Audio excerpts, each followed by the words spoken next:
So, here we are. The sequel to my least favorite Sonic game. Probably one of my least favorite video games of all time. Sonic Boom, Fire and Ice. And this game is actually kinda good. It's weird.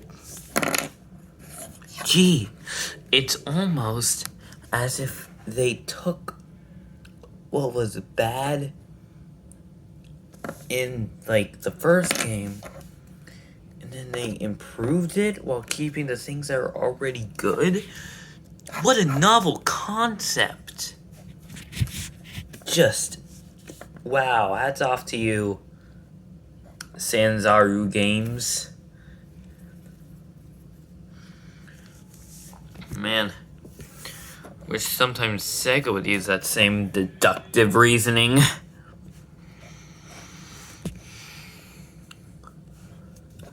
So, yeah. This game is good. Somehow. And, like, it doesn't even have that much improvement. They just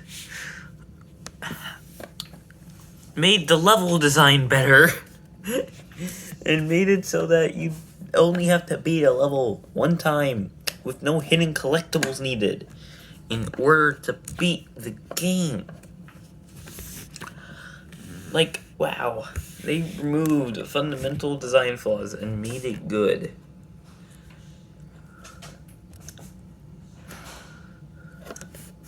So, yeah, this game's pretty fun. Basically, like, the main gimmick is that you have fire powers and you've got, ice powers. And it's pretty fun to just, like, I think out of all the games, this has, like, the most potential for, like, how much fun it could be by, like, trying to go fast, because you're trying to string together, like, fire and ice thingies. And the cool thing is, like, you're only really forced to switch to other characters for, collectibles. So, your time's not really being, that wasted. Also, you can play as Amy in this one. That's pretty cool.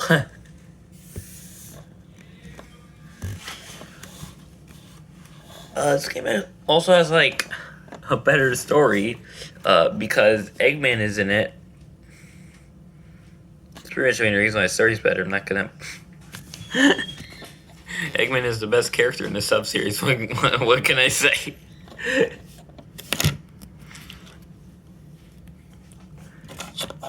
And,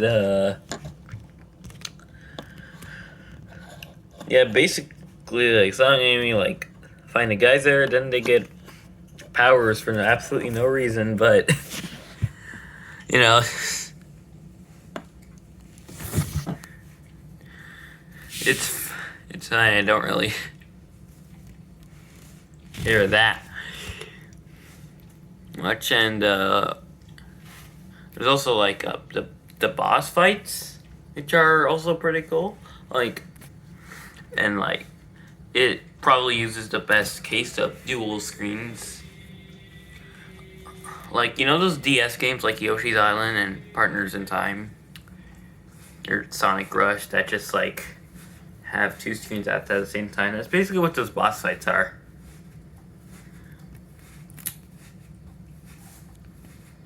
And, like, yeah, like I said, it has everything that's fun from the first game.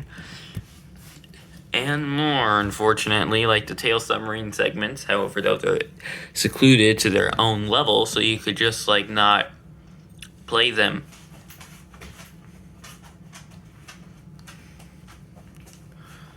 And, yeah, one gripe about the game is that if you want to collect everything, you do have to do a bit of grinding.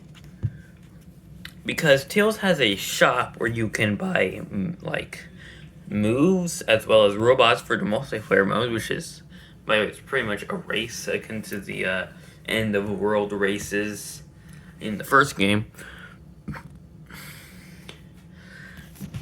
And like, you pretty much have to like grind for I forgot what it's called, like titanium, plutonium, or something, which are basically just the main currency.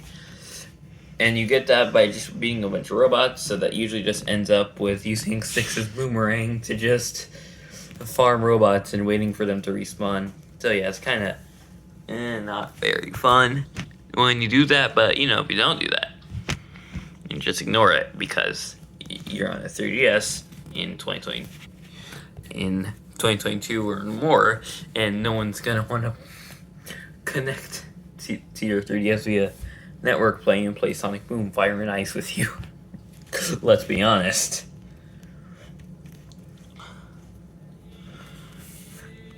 So, yeah.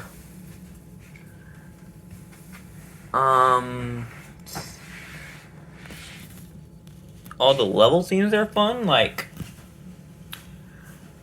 there's the standout one for me, it was the pirate ship level, and I haven't actually like seen too many like games with pirate ship worlds.